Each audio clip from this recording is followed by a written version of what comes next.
Launching something new into the world can make you feel really vulnerable. The stuff I put out 10 years ago is cringeworthy, and I'm almost certain that when I reflect on this podcast 10 years from now, I'll be picking it apart too. Today's guest is Sherry Walling. I became a clinical psychologist because I was really interested in stress response and how people cope with really hard things like trauma. Specifically, I worked in a group that was looking at PTSD in recently returned combat veterans. And we're going to be talking about her new book, Touching Two Worlds, A Guide for Finding Hope in the Landscape of Loss, which you can find at touchingtwoworlds.com. It's so much of my heart and soul. Speaking of being in the game, I'm really proud of it. It's well written and it's beautiful. And everyone that I know at some point is going to go through deep loss, right? You're going to lose your parents. Things are going to happen in your life. And this is what I have to offer. I've known Sherry for a while and her work on her podcast, Zen Founder, and the work she's done with her husband, Rob. But do psychologists have a suit of armor that protects them from being vulnerable? Could publishing a book so personal be scary for Sherry? And how does she deal with it? If she's scared, can you imagine how I feel putting something out into the world? Maybe even you. Well, the answer might surprise you. But you know what won't surprise you? Consistent recurring subscription income from your members-only or premium podcast content. Castos is leading the way for audio creators just like you to sell memberships, audiobooks, or even private podcasts for your employees. With an easy payment connection through Stripe, earning a living through podcasting is easy at Castos. Learn more about our subscription podcast and get started with your own private members-only podcast at castos.com. There are a handful of us. We are few, but we are mighty. I began my career actually in the VA system. So for people who are based in the US, that's the Veterans Hospital. And I was helping people come back from war. Specifically, I worked in a group that was looking at PTSD in recently returned combat veterans. And I just found it to be such interesting, meaningful work. So I was doing that and really working with kind of high intensity people who had high intensity things happening in the context of their work. But I was also married to a tech entrepreneur. So I had all these startup folks in my living room, on the weekends. And I heard a lot of the same challenges, surprisingly. Maybe not the combat trauma, of course, but certainly the way that the intensity of the work affected relationships, the way that people couldn't sleep at night, the way that it felt really hard to separate one's individual self from one's work, one's business. So I just became really interested in kind of the psychology that goes into pouring yourself into a business. And I made the transition about 7 years ago to really focus my whole career on the mental health needs of entrepreneurs. There's this whole thing of, how do I start a successful podcast? How do I become like this well-known podcaster? And for a lot of people, what they don't want to hear is you kind of have to put on your business hat. You have to put on your entrepreneur hat to do that kind of thing. I want to get to that in a moment, but as I've been an entrepreneur for well over 20 years, I guess at this point, and I talk to a lot of other entrepreneurs on some other podcasts, it is a lonely job if you're just starting out, right? If it's just you got this idea, you're trying to get it out into the world, you're trying to get people to, love what it is that you're putting out to the world. And it's very hard for you to detach yourself. So you're like, I want people to love me and my product. Are there ways for people to cope with being like the solo podcast or the solo creator founder? I just want to echo that the loneliness is real, right? You are carrying forward this idea into the world and you are the representation of the idea. You are the ambassador. And it's a slog to start anything new. I do think that there's community to be found, right? I think that the way that we talk about the things that we're creating to our friends and family, even maybe they're not in our field at all, they're not in the business world or whatever your subject matter is, maybe they're not related, but they can at least maybe understand what it means to really want to accomplish something. So I think sometimes the way that we engage the people that are right around us, if we can do that in a thoughtful way and help them know what we're doing and what kind of support we need, I think that can be super helpful. Also, obviously, it's so valuable to be in communities of people who are doing the same kind of thing. So to connect with some other new podcasters, some other new entrepreneurs who are having the same pains and learning some of the same lessons, and to really invest in helping each other. This last 2 to 3 years has been pretty challenging to say the least. It's a super roller coaster ride. It was like, what is happening to the world? And then the stock market was booming and everyone's like, hey, it's fine, man. Like, well, there's nothing wrong here. And then now we're like, hey, there's a war and a recession instantly. The world has been changing left and right for folks. Your new book is about what I will say is coping with loss, and loss in many different degrees, right? Maybe loss of business, loss of a loved one, loss of an idea, loss of inspiration. Is there anything here that you can share that you learned that is going to be really impactful for anyone who has had loss or is dealing with it from these last 2-3 crazy years? We all are in some level of grief from all of the things that you've mentioned, right? We've all lost plans. We've all lost things that we'd hoped would happen. And many of us have lost actual humans. Some of us have lost a lot of money. Some of us have lost businesses. So loss and grief is the emotional reaction to loss. And I wrote this book because I experienced a series of personal losses, the loss of my dad and my brother in quick succession to each other. And so I found myself sort of catapulted into the depths of loss and grief. And we're like, well, I'm here now. I might as well write about it. And one of the things that I learned that I think is really helpful to creative people is that although grief is a lot of sadness and stillness and quiet, it can also be fuel. I think grief can really show us the things that are most important to us and the problems that we most care about solving. So even when life feels pretty desperate and you're just really aware of the significance of loss around you, I found it really helpful to kind of look around and identify what hurts most and identify where I can pour energy toward that problem. I think actually grief and loss spurs a lot of creativity, and a lot of new businesses and new ideas can be born from that pain when we let ourselves enter it.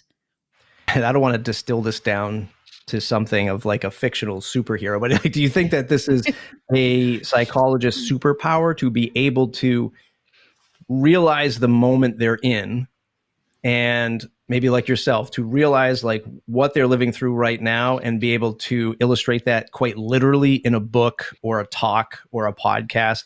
Is that something that you've seen as a superpower, maybe to yourself and for others in the field? I think my work as a psychologist has been helpful in teaching me about self-reflection and the ability to kind of turn inward and take inventory, which I think is a superpower and skill that is hopefully available to all of us. It's not just for psychologists, but my work has required me to do that. So when I'm in an intense conversation with someone who's really upset, I have to have the internal resource to sort of pause, turn inward, organize myself, and be present to what's happening.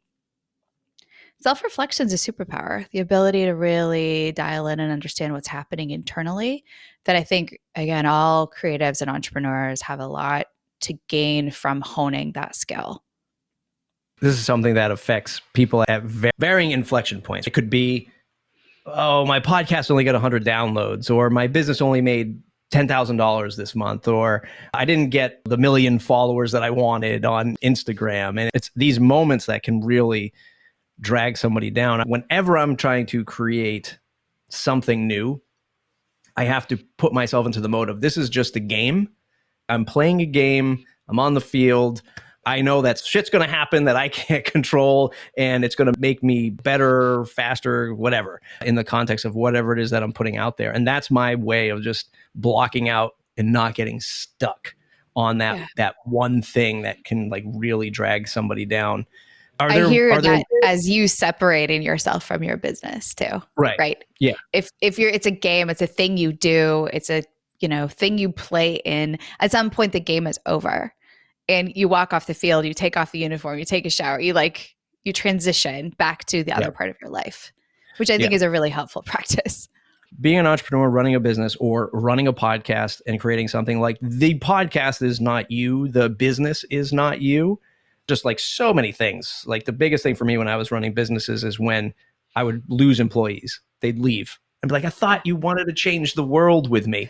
Like I thought we were in this together. Yeah, like, I thought we were in this together, man. And the same thing with like a podcast, or you're creating art, you're putting your art out there, and you're like, I thought everyone loved this. And then as time goes on, people just like they switch to something else, and you have to detach yourself from it. I've been calling myself an artist.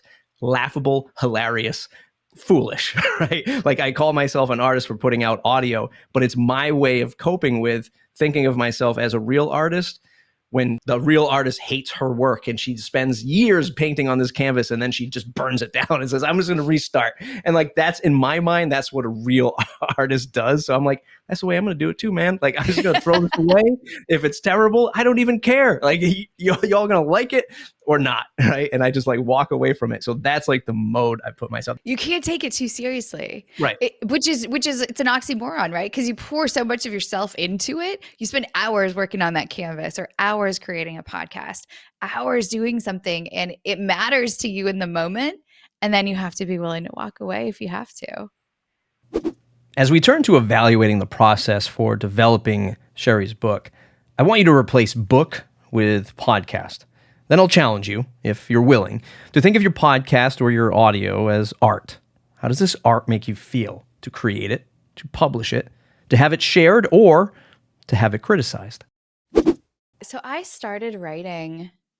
I wrote the first essay about a week after my dad was diagnosed with cancer, which was in 2017. So that's pre-pandemic.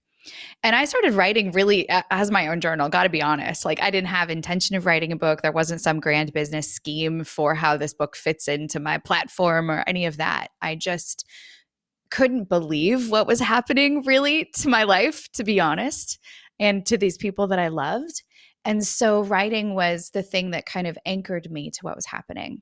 And so I wrote for a period of time. And then I just would find myself sending little paragraphs or little snippets to friends or to clients or to people who were going through similar kinds of chaos and losses, watching people that they loved really get sick and struggle. And I had enough kind of feedback from the world that said, this might be helpful. So I decided to try to write it as a book. I got an agent, which is really, really hard to do, and sent hundreds of emails before finally I met someone who knew someone who had also lost a brother to suicide, which is part of what I write about in the book. And so she connected with my book, got an agent. The process of writing a book through the traditional publishing route is absolutely a game of who you know, and it's absolutely a game of tolerating a lot of rejection and a lot of waiting. So my book was finished really before the pandemic began. And then it just took years to kind of get it to a place where it was ready to be out in the world. We talked about in the pre-interview, your first book, Keeping Your Shit Together. There was a strategy there, right? I mean, is it fair to say like you had like a strategy, you were approaching it, probably market research, and that was very different than this, which was maybe creatively inspired is not the right word. Emotionally, how would you describe how this spurred this book? It was just the book that I could not write, if that makes sense, right? My first book flowed out of my podcast. It flowed out of the thought leadership plan that I was following to try to establish myself as one of the experts on entrepreneur mental health. Like it just made sense. And my next book is going to be about the psychology of exits. And that makes sense. It follows this trajectory. This book is because my life was disrupted by loss. And so I needed to kind of respond to that. And I know a lot of creatives, sometimes we just have to do the thing that's happening. And maybe it doesn't flow neatly from a business plan, but we're responding to the situation, the conditions, the ways that our life is being impacted by what's happening around us. And so there's often no choice but to use our art, our pen, our voice to respond to those things. Are you able to look at this part of your body of work as your best piece of work? And how do you measure something like this that had such an emotion, that was born from such an emotional seed in your body? Because in my eyes, getting it out the door was crossing the finish line it would be for me, but what about for you? I am really proud of this book. It's so much of my heart and soul. Speaking of like being in the game, um, I'm really proud of it. It's well written and it's beautiful. And everyone that I know at some point is going to go through deep loss, right? You're going to lose your parents, like things are going to happen in your life. And this is what I have to offer. And so it feels good to have pulled together all of these things that I experienced that were super painful, but to put them together in a way that I do think is going to be helpful. Like I can imagine giving this book to anyone that I love and saying, hey, I'm sorry your life is really shitty right now. See if there's anything in here that will be helpful. So that feels successful. What's about to happen is that this book is about to launch and it will hit the world. And maybe no one will care. And maybe people will care and have things to say that I hate. And maybe people will care and have things to say that I love. But it's about to no longer be mine. It's about to belong to the community, which is a super scary part of any creator's journey. You make it, you like it, it's beautiful. You packaged it up all pretty the way you want it to be. And then you release it to the wolves and see what they have to say. I think it should be scary. I think anything that matters is scary, and anything that's hard is scary.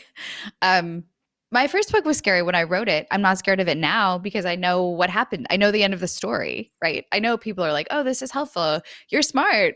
Good on you." Like, so that's not scary now. But any new project is scary, and that's what makes it sort of exhilarating. And I think if it wasn't scary, it would be sort of nonchalant. We'd be writing books left and right. One technical thing that you said is you went and you found an agent for this book.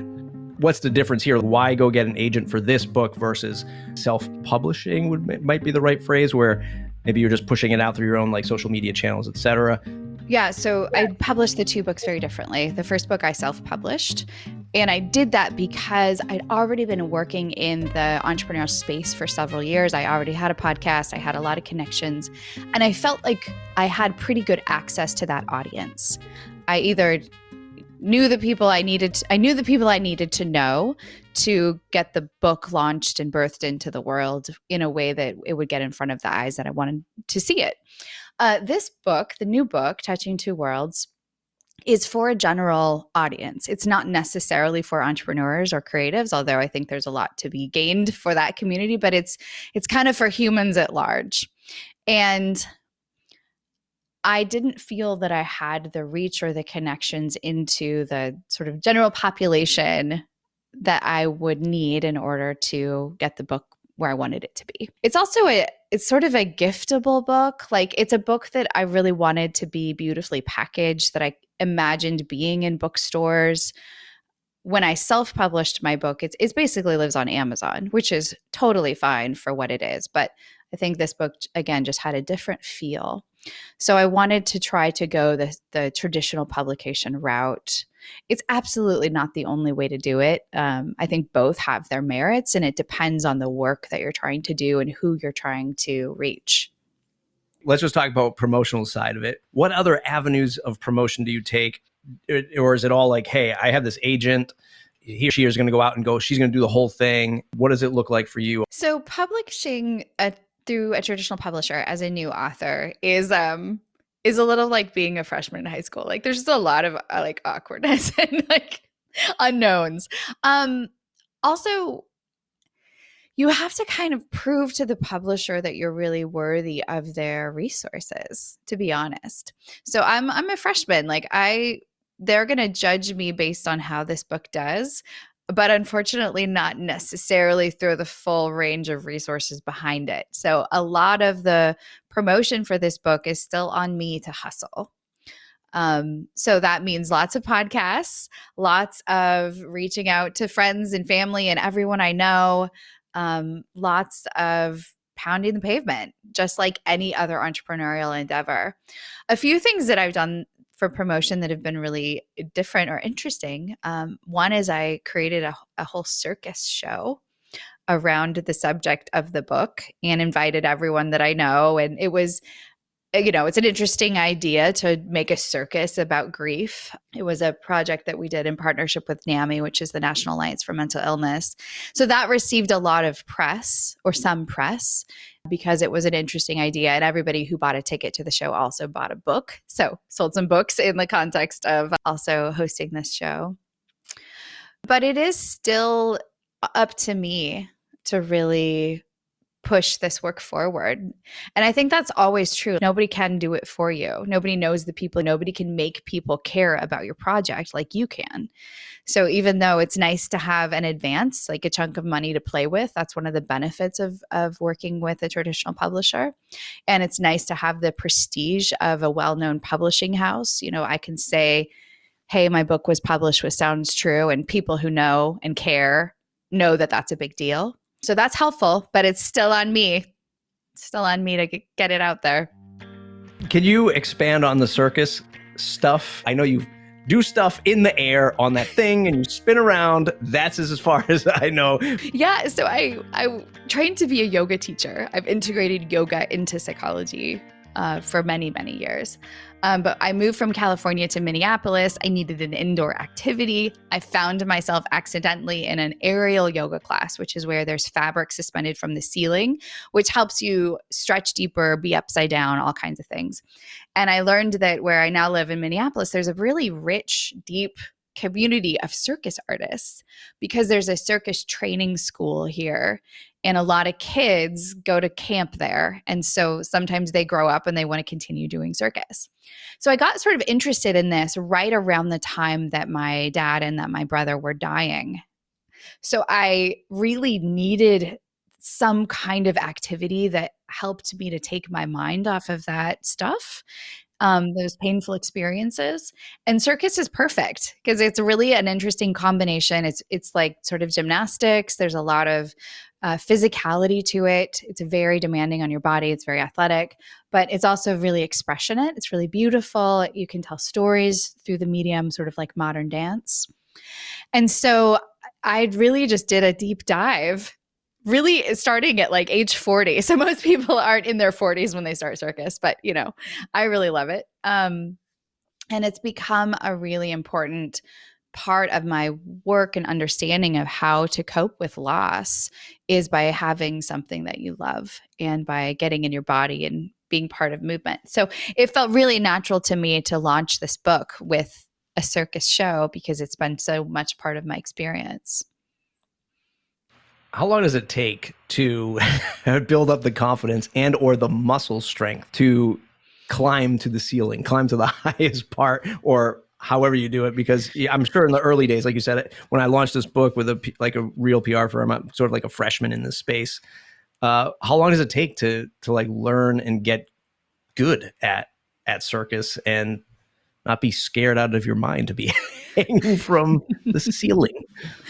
So I started doing flying trapeze about a year and a half ago, and it's scary all the time. I'm always scared. I'm never not scared. The fun is greater than the fear, we like to say, but it is really scary. What's interesting about circus is that there's a lot of strategic laziness. It's actually taught me a lot about business because you think that you're climbing to the ceiling on a fabric or on a rope just using your arm strength, but you're not. You're locking your feet in, and it's actually not very difficult once you know how to do it. So it's all about strategically conserving energy for the things where you really have to hold your body strength. But a lot of circus arts is about cheating well. It's about selectively using the technique to make it look cool. One more strategic question on the book launch. Are you going to dedicate audio or a podcast to it at all for the marketing efforts? Or how does audio play out in promotion? I did record the audiobook, which was really fun and rewarding.